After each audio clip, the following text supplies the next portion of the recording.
যারা ভাবে সত্যকে ঢেকে রাখা যায়, তারা ঠিকই ভাবে।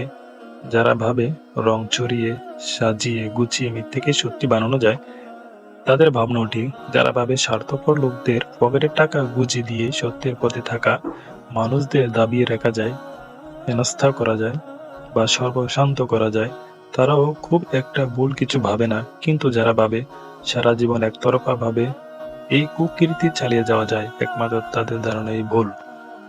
অন্যকে যারা ঠকায় তাদের কখনো ভালো হয় না। সত্যের পথে যারা থাকে তাদের ঠকিয়ে কেউ পার পায় না।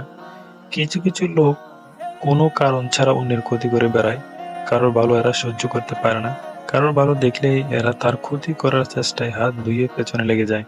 কিন্তু তারা জানে না, অন্যের ক্ষতি করে কখনো নিজের ভালো হয় না, বরং অন্যের পাশে দাঁড়ালেই আন্তরিক শুভকামনা ও আশীর্বাদ পাওয়া যায়। জীবনটা লম্বা হওয়া জরুরি নয়, গভীর হওয়া জরুরি। জমকালো হওয়া জরুরি নয়, আলোকিত হওয়া জরুরি। আনন্দে, আয়েশে, আমোদে, প্রমোদে ভরপুর হওয়া জরুরি নয়, মানসিকভাবে শান্তিপূর্ণ হওয়া জরুরি। প্রতিটি সম্পর্কের মধ্যেই কম বেশি কোনো না কোনো স্বার্থ জড়িয়ে থাকে, কিন্তু যে সম্পর্কগুলো শুধুমাত্র স্বার্থের উপর ভিত্তি করেই গড়ে ওঠে এবং স্বার্থ সিদ্ধি হতে হতেই এগোতে থাকে, সেই সম্পর্কগুলি ভেঙে যায়।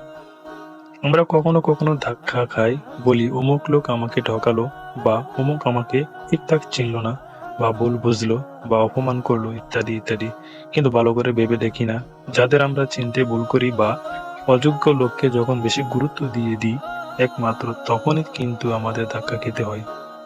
সুতরাং সবাইকে যেমন অবিশ্বাস করা ঠিক নয়, তেমনি ঘরে ঘরে সবাইকে বিশ্বাস করা হবে ঠিক।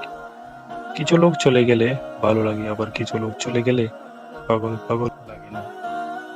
পৃথিবীতে সবচেয়ে বেশি রং বদলাতে পারে মানুষ, সবচেয়ে সূক্ষ্ম অভিনয় করতে পারে মানুষ, নিজেকে সবচেয়ে ভালো লুকাতেও পারে ওই মানুষ। বছরের পর বছর একসাথে এক ছাদের নিচে থেকেও একটা মানুষ আরেকটা মানুষকে চিনতে পারে না। ফেরেশতার মতো মানুষটাও একদিন ঘেন্না করার মতো কাজ করে ফেলে। আমাদের বিশ্বাসের ভাঙা টুকরো মেঝেতে ছড়িয়ে ছিটিয়ে পড়ে থাকে। আমরা শুধু অবাক দৃষ্টিতে ফেল ফেল করে চেয়ে রই। স্রষ্টা আমাদের অবাক হওয়ার ক্ষমতা দিয়েছেন, কিন্তু মানুষ চেনার ক্ষমতা দেননি।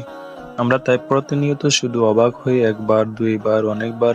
অবাক হতে হতে একদিন আমরা মেনে নিই, দিন শেষে আমরা কেউ কাউকে চিনি না, কখনো চিনতামও না।